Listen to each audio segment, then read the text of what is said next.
귀여운 폭발 육성 RPG 몬스터 슈퍼리그.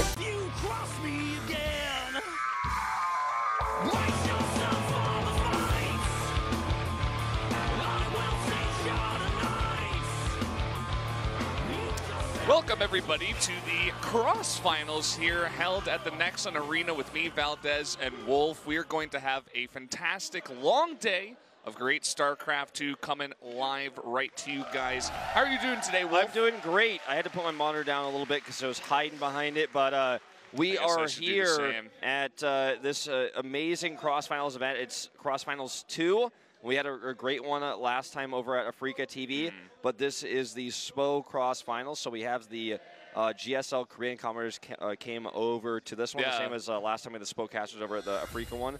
You hardcore fans might notice that Daehyun is doing the MCing today for the Korean cast, so that's kind of interesting. Yeah, it's going to be his first time, and it will be JYP's first time commentating in this studio. Yeah. I think it was already announced that he will be commentating the Kespa Cup with us as well. So that's going to be a lot of fun. You and I will be doing some special stuff on that desk we can't talk about yet, but it's going to be great. So It'll be cool. Definitely check out the Kespa Cup. I know not a lot of people know about the Kespa Cup yet, but it's starting in 2 days. So we've got 1 day off after this, and then it's going to go for 4 days straight, I believe, and then we have a few days off, and then we have the round of 4 in the finals. So we've got foreign players here. They're actually staying in a hotel right next to the studio. Yep. In fact, some of them might even come down to watch today. They're doing media day stuff for Kespa Cup. But today is not about Kespa Cup, but I do want to get the word out there. Do watch it. Do tell your friends about it because it is going to be an incredible tournament. We don't know what stream it's going to be on yet, but as soon as we know, I will link it to you guys.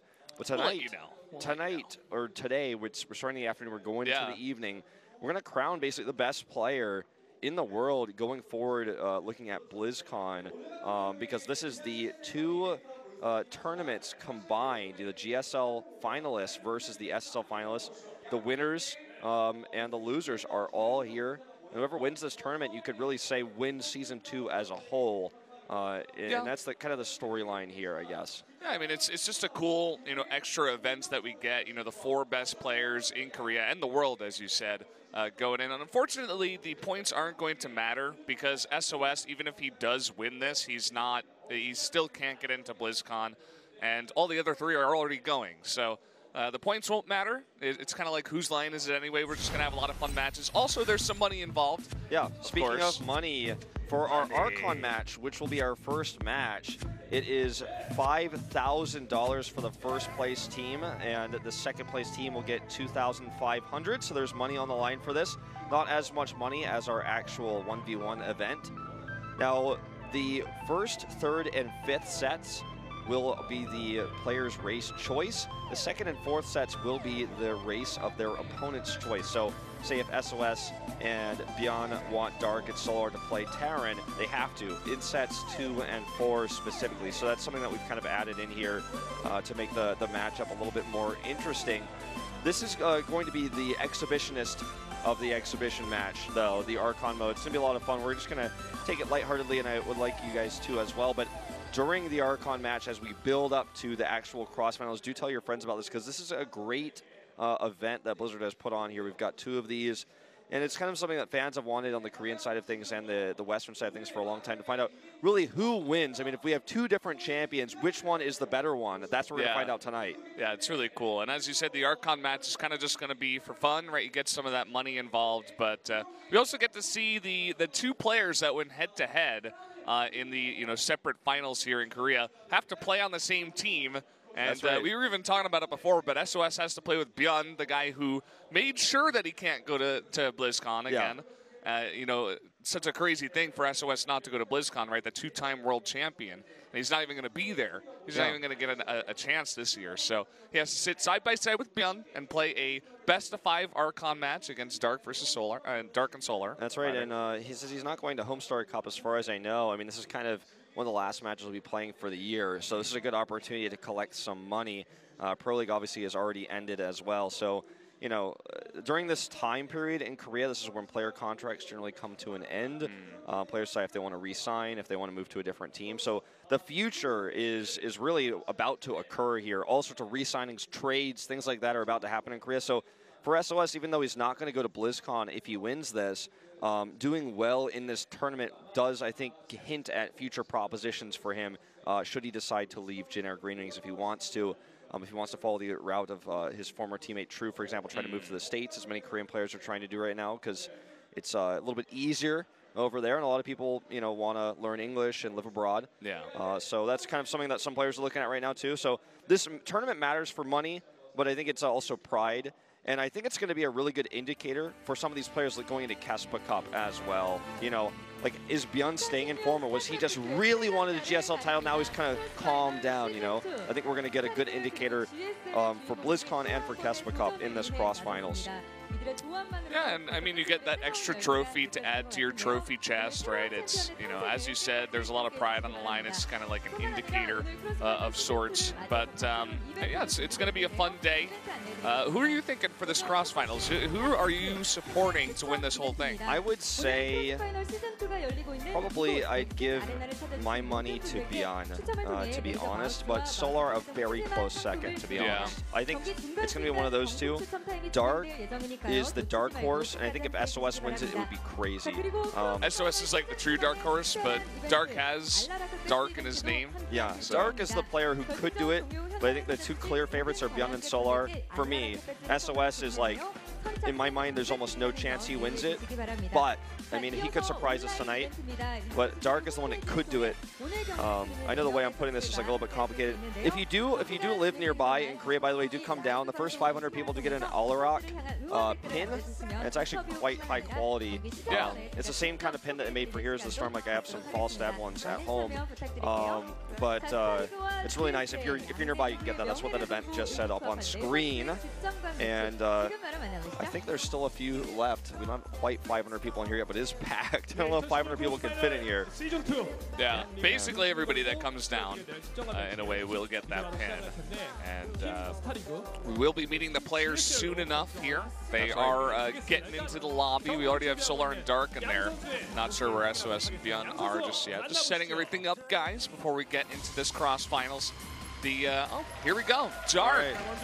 Let's break these players down. Dark and Solar, the SSL finalists. Now, we talked about the awkward situation for their opponents, but Solar and Dark with one Star League apiece each other. This team, Dark won Star League Season 1, Solar won Season 2. They both got BlizzCon spots from that. So them working together here, I feel like the atmosphere probably a little bit less tense in the booth, I would say. I mean, Solar was watching Dark practicing, and they were talking. It seems like these guys are decently close friends. They're the same race as well, which could give them an inherent advantage should they decide to play Zerg in the Archon mode match. And they are going to be, actually, for 3 of those games if we do go all the way to set 5. I think they can race pick, but they said they were going to play Zerg. Yeah. Okay, let's go on the other side of things. The crowd lets out a huge cheer. These two players, I think, are the more famous, you know, in Korea right now, especially Byun. The most famous player I think perhaps we've ever had of all time in StarCraft 2. They have their trophies there too. The WCS champion there for SOS, and obviously the GSL champion here, Byun, the teamless champion, the only one to do it in all of the history of StarCraft. That's right. The only one in 17 years of StarCraft. And you know what? Byun, he usually looks like tired and worn down, but today he looks surprisingly refreshed. Maybe he got a good night's sleep. I think he's a changed man after winning a GSL title. As I tweeted after that finals, he played in the first GSL and won the 22nd. An amazing story. Really, absolutely crazy. The fact that they brought their trophies, you know, I do like that. 2 Star League trophies, but not a Star League trophy for SOS. He's never gotten one here domestically in Korea. Let's take a look at our map pool. We have a map draft, just like we do in Star League. Now, the Africa cross-finals was kind of GSL themed. This one is Star League themed. That's why we have our Star League music and stuff, and we've got the same sort of map draft system. This is not that important for the Archon match, again, because it's kind of like a show match, but for the next part, we are going to have the same sort of drafting system. And here are the maps: Frozen Temple, Sejong, Gettysburg, Dust Towers, and Frost. And as you can see, the race selection, it seems to be the same. For 1, 3, and 5, they're going to be playing Zerg, whereas Team GSL will be playing Terran, for the opponent's choice in sets 2 and 4. Dark and Solar will have to play Protoss, and Byun and SOS will have to play Zerg in sets 2 and 4. Makes sense that they make the Terran and Protoss player play Zerg, because obviously they both don't play Zerg. And the two Zergs, they are going to have to play Protoss. I suppose either Terran or Protoss could have been okay, but maybe they know like which one they use for practice and stuff. Like all these pro gamers are very close, so yeah. Obviously they do want to win this Archon match as well. It's a nice little chunk of money. It's no secret, but it is perhaps less known that all of the top pros off-race on ladder a lot. MVP was the first player to do this, who was famous for getting like top 10 GM off-racing as Zerg specifically. And if you off-race enough, you start to understand how that race thinks when you defend a drop, so you know the weak points a little bit better. So even though these players will be playing off-race in this Archon, they have their buddy with them to help out, and also these players have played probably 10 times as many games if you played your main race as the off races at GM level on Korea. So just keep that in mind. These guys play for serious. They play for serious for sure. And we're still taking a look at this map list. Yeah, I actually kind of like that we have this much time to talk about stuff like this, because normally we fly through this. I can't even talk about everything I wanted to say. I want to get to the next CG. That's the cool one. Actually, that might be when they go head to head. You know, the Solar versus SOS stats we were taking a look at earlier. That was pretty interesting. Yeah, we'll take a look at that a little bit later on. Solar also, we met with him yesterday for a reason we can't talk about right now, but he is wearing a mask he was not wearing yesterday, so he must have fallen ill over that time period. Now, this will be the first time, well, besides the last CrossFinals, I guess, where you see players wear headsets with microphones in competitive StarCraft. StarCraft 2, that is. In Brood War, we had 2v2 matches. I'll talk a little bit more about that later. Frozen Temple will be game number 1. Yeah, we're going to be jumping into this in just a second, guys. It appears that something was wrong with the lobby, so they're remaking it right now. But won't take too long. I actually just got invited once again. All the players are in. Yeah. And we'll talk a lot about Archon mode as a game type as we get into the game as well. I don't want to start talking about these big ideas until we get in-game, because we can start at any moment once these players are ready. The lobby looks beautiful. I think Archon mode is one of the cool things Blizzard did add to Legacy of the Void. I love how happy all these players look. Like, they're all just chatting, you know, having a good time going into this match. It really kind of sets the tone coming into the Archon match. It's really just, you know, a fun match. You get to play with someone you're very, very friendly with that you've known for a long time in the pro gaming world. Yeah. And you go head to head with some of your other friends on the other side. These 4 players, all from different teams, or Byun's case, no team at all, Team GSL. And just to see them united here. And I'm glad to see the atmosphere in the GSL booth is a pleasant one, because I was worried that that would be a tense one, considering that basically, essentially, Byun did stop, you know, SOS's chances from going to BlizzCon. He would have gotten a direct seed from that. Because he lost, he did not, and then did not qualify for Casper Cup. So even if he wins this, he will not go to BlizzCon. Yeah, very, very true.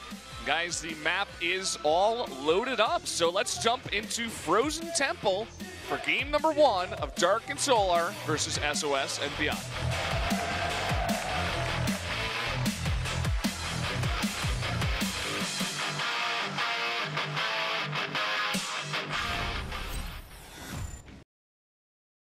Frozen Temple for our Archon mode match. And up in the top left, the Zerg players, Solar and Dark. And their opponents to the bottom right in blue, it is Team GSL, the GSL finalist. It is SOS and Byun.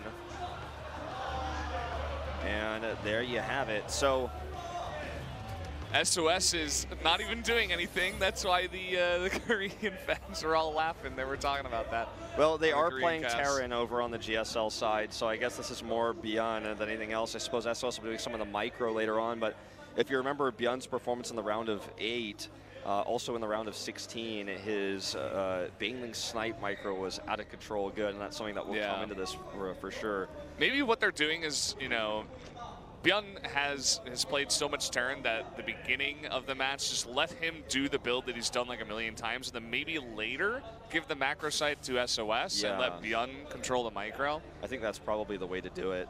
That way you really utilize all of Bjorn's Terran strength and give SOS just some tasks to do. Yeah, he's like the supporting player for the Terran race. I mean, it makes a lot of sense. So let's talk about what Archon mode is in general, because I know a lot of people who are hardcore and stay up late and are tired like Dark right now will watch the pro scene normally to watch 1 versus 1 games. Now, if you've watched since Brood War, 2v2 was a long, actually popular rule set in Pro League. It was one of the set matchups you would play 2 players on. Usually teams had like players that were known for 2v2 and they would only play 2v2. Nesty is one of those players in Brood War. He played 2v2 specifically. It's not a thing in StarCraft 2, but Archon mode is a 2v2 in a sense that you have, 2 players that can control everything. It doesn't mean that one player can't move units and they can only move in, select buildings. Both players can literally do everything. So it's 2 people playing a 1v1 against 2 other people that are doing the same thing. So your multitasking is tasked in a different way. You have less to do because you have someone else to do it with you. So say if you're microing 30 Marines, one guy can split 15 of them, the other guy can split the other 15, so you can have some incredible micro situations. It's just, there comes a point where it's like, how much have these guys actually practiced Archon mode, and what is their teamwork going to be like? Because they're not, they're not on the same team, right? Neither of these teams, Team SSL and Team GSL, both of the players are not on the same team. So are they going to have the teamwork necessary to micro all those units in a good way, or are they gonna overlap each other? Someone wants to take the Reaper to the right, someone wants to go to the left. You get awkward moments like this where the grenade goes in the wrong place, like maybe one person threw the grenade, the other guy was controlling the Reaper. It's like, it kind of gets into these wonky situations. It absolutely can, and we saw that actually in the last CrossFinals. It's definitely a different type of skill set, and you need a different type of practice. And as I said before, Archon mode traditionally is not used as a competitive game type. It's more of a way to play with your friends. Your girlfriend doesn't really know StarCraft that well, or she likes to run Zerglings around the map, but she can't hit her larva injects. So you said, well, I'll do the injects, you run the Zerglings around, try to get into his base. It's one of those types of things. As you can see here, there's some crazy control there. And of course, it is dark in the booth, so Overlord Speed is out early. And he's coming out here to get some scouting done, do a little bit of harass there with that Overlord, try to trick him a little bit. The fun thing with Archon mode too is that all the macro mechanics and micro mechanics should be, basically perfect. If not, they're going to be like 95%. So you can already see, like, we're highlighting the creep spread is like insane already. Like, we just started the game and it's like going all the way across the map already, and that's because someone's doing all the other, the macro mechanics for Zerg, while, the other player's spreading all the creep and, perhaps controlling the units at the same time. Yeah. So we're going to see this 2 medevac push, which is popularized really in the early part of the summer season. It's still a standard Terran build, especially good for this map because you have the ramp to push down on. That's why heavy queen builds like this one that we're seeing from Team SSL are quite popular. Now, kind of pressure, let's see how good the micro is here. Okay, it's just basic so far. Starter stepping forward. Back at home, of course, upgrades started as well. Starter stepping back. The medevac's not being targeted initially here, but finally at the end of the day they are. But are there enough Marines here actually to kill the queens? It looks like no. And perhaps they want to save that medevac. They have another on the way that actually does have a Widowmine, so. Really hard to miss transfuses when you've got 2 people doing it. And I mean, that's kind of what we saw there. Sometimes this push will break the Zerg. Other times like this one, it fails. It's before combat shields, and you only have 2 medevacs worth of healing. I'm going to see this happen again. This time, if the Widowmine hit is not good, this will be a mistake, I'd say, from Team GSL. The Widowmine hit is not good, in fact. And it seemed like Team SSL wanted to go for kind of like a backdoor maneuver with about 8 lings, but once they saw that follow-up push, they brought back the other lings. Now you can see finally the Baneling Nest coming down. A bit late on that one, but they're okay to do that because they can defend with this Link Wing build. One of the key things to note is that the 3rd base is up. It has been saturated for quite some time, and the 4th is coming up now for Team SSL. So look at the units lost have there. Nice cancel attempt here by Team GSL. When you look at the resources lost at this, obviously it's better for Team GSL, and they have a third base coming, but the Zerg is still in a good position here because they have a ton of Zerglings that can control the map, defend drops, and now take this fourth base. And as we talked about before, with two people controlling the same units in the same buildings, the later the game goes, the more advantages you have to utilize that extra mechanic, those extra two hands you have. Because you have more stuff to macro, more stuff to micro, more to control. Okay, here comes a push over here at the fourth base. Trying to do a bit of damage there to the hatchery. Hitting now with +1/+1, but I'm not sure this is going to work. The Baneling's rolling over now, and that medevac getting really low. It goes down. Good targeting there. And SOS, maybe it was him, maybe he made the boo-boo. Getting that medevac target vibe down, yeah. Yeah. That little embarrassed smile there from SOS. Look at the creep spread.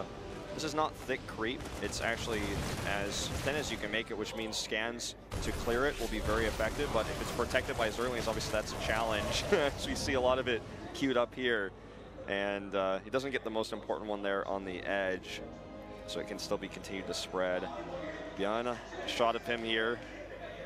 I'm not entirely sure why specifically, but he is the famous guy. We got a camera shot him sometimes. Now, this has been pretty fun already, just because we're getting such a look at these players smiling in moments of mistakes made. Yeah. 2.5 grand in difference for prize money for this Archon match, so it's no chump change.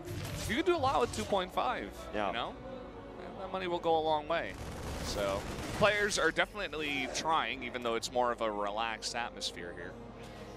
And I'm just, you know, we were talking about the Zerg, you know, what is the best race for Archon mode, and already, obviously, there's been some mistakes from Team GSL, the Terran player, but you just look at the creep and you look at just how much stuff the Zerg has this early on with all of those perfect transfuses you were talking about. It's pretty intense. I'm liking Zerg so far for Archon mode. Yeah. You know, you and I, our first Pro League cast we ever did together, we casted 2v2, and we kind of did talk about this type of stuff, but I'll hold that thought. Oh, nice attempt here, but shut down. That is Dark in the booth. That is something that he always loved to do, especially in Heart of the Swarm. Yeah. Those Baneling run-bys into the third base. But as I was mentioning about the 2v2, it was kind of figured out by pro 2v2 players. There's like a ladder for 2v2. Hold that thought. Again, another engage here. Just trying to make a point. Bjorn's trying to target Banelings, but unfortunately, not quite able to get all of them. There are races that are better at this type of thing, and I think Zerg probably will just naturally be the best one at Archon mode because of how many units it has to control and how much advantage you can get from having that multitasking. As you can see here, Lings split into two groups. Big Widowmine shot, but there are just so many Lings here. Great Widowmine shots indeed. He needs more bio to support. Now he's dropping actually in between the minerals. A great move here. And in fact, overcommitting just a bit is the Team SSL. Not enough Banelings in the mix. They have now the fifth base coming up. Ultralisk Cavern, Adrenal Glands, +2 is finishing here in 2 seconds. And anyways, as I was saying, 2v2 normally was Terran and Zerg. The Hellion Speedling Rush was like the meta in 2v2 for a long time.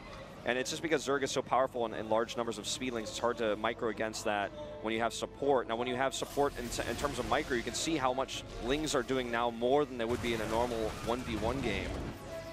But Bjorn and SOS kind of struggling a little bit to deal with that while also doing damage to the Zerg. Oh, here we go. Banelings open, a good pull.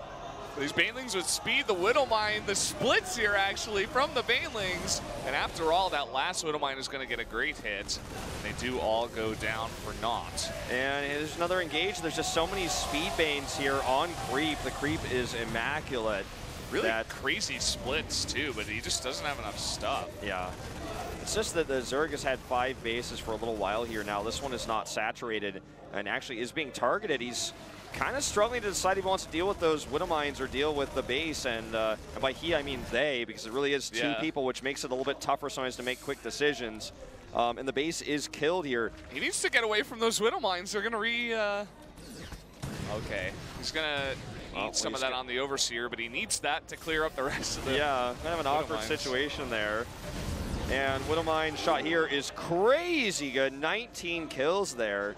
No doubt some of them were Banelings, which is very expensive and impactful. Continue to harass here. So finally, the Terran army is finding holes in Team SSL's defense here. That's the thing, you know, we were talking about the advantages of having two people play Zerg, but one of the advantages of having two people play Terran is obviously you can multitask like crazy. Like, he could actually have 2 more drops. If he had more stuff, he could be dropping 3 different locations literally. And it would be really hard for the Zerg player to deal with it, even if he did have, you know, 3 players in the booth. Right.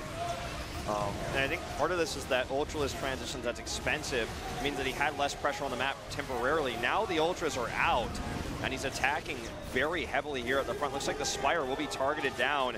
This base is free here. He's going to have to lift it, and he didn't get any tusks twice off. There they are, killing all those SCVs. 17 go down. Liberators here being targeted by Queens as well. Yeah, I love the addition of just a small group of Queens. Obviously can transfuse the Ultras, but also deal with the Liberators. And there's just not enough Liberators, not enough bio left over to deal with even one Ultralisk here. Yeah, as a 5th base is remade, Beyond loses his 4th. Is now on 3. I say Beyond because it's a Terran, but it is Team GSL, of course. And Changelings here on the ramp to try to block reinforcements. Very TLO-esque creative there, but this game is starting to look a little bit SSL favored here as too much damage has been done to Team GSL's economy. Yeah, the Terran team, they just didn't find enough damage early on, and Zerg player got so far ahead, he was able to tech up on 5 bases and not much that the Terran team could do. We finally do have 1 more drop coming in, but still a very strong army at the front door of the Terran team. Yeah, it's finding some damage here, and Terran has mules, as you can see right there. So Team GSL could bounce back with just a little bit of heavy economic damage. Not able to snipe the hatch, though. And the drop will be taken away. It looks like the Viper was not there for an abduct in time either. I think that's SOS in control of that drop right now. And some good cost-efficient trades here, more cost-efficient than you'd ever get in a traditional 1v1. This base finally repositioned, and if you look at the economies here, obviously a better economy for SSL, but GSL with a strong army definitely could bounce back. They've evened up the supplies with those mule drops. SCV production has been constant. The Spire looks like it actually somehow survived as well in the main. That's pretty huge. There. Yeah, and I mean, he hasn't gone for a greater Spire just yet. He does have the Hive, of course, but Corruptor's going to be good in general for sniping the Medivacs and the Liberators, just dealing with anything in the sky. Very much Dark-esque, the way he likes to play this matchup. He used to do this in Heart of the Swarm as well. Yeah. Well, Beyond has retaken this 4th. He has, you know, 42 SCVs with plus 4 mules, or actually no, he only has 3 he can drop because he moved that from his main base. With 3 mules, though, at a time he can drop still, that's going to be quite a bit of extra economy added. I think a mule's like worth like maybe 4 SCVs kind of temporarily, really when you think about its mining, the boost that you get. So really thinking about extra SCVs here. So Team GSL stabilizing, but we'll need to have an answer for this high-tier Zerg Hive tech. And look at this, I mean, he's got all those Widowmines set up at the 4th base, but the attack is coming from a totally different angle here. There's like 2 Zerglings coming over here, and you can see now the Widowmines are being unburrowed, repositioned here. This is something that you can do when you're really far behind in any matchup as Terran, is just mass Widowmines because they're cheap. And if the opponent makes a lot of mistakes, you know, you can capitalize on that. Here we go, the Widowmines, some of them in position here, the rest of them burrowing. Parasitic Bomb goes off, not a big split actually here on these Medivacs. And you know what, with 2 people, sometimes, you know, we could say he should be able to split those Medivacs, but they just do not. And it looks like he's got a great position actually behind some of those depots, but some Banelings trying to roll in here and find some damage, find whatever they can. Oh, that Ultralisk is like scratching his head at how frustrated he is about this depot placement here. They will eventually have to back off, but the Corruptors come in, and Corruptors can attack buildings. We never see it, but when you have 2 people controlling, sometimes you can get that extra multitasking. Ultras are finally here in the main, and I think Team SSL will take game number 1. GG. There you have it. Nicely done there, showing off that Zerg strength. Now, let's not forget, though, in set 2, they have to play their opponent's chosen races, so it's going to look a little bit different. That's going to be really cool. I mean, that's the other part of this, you know, where we kind of call it an exhibition match, even though there is some money on the line. But we get to see Solar and Dark playing Protoss together.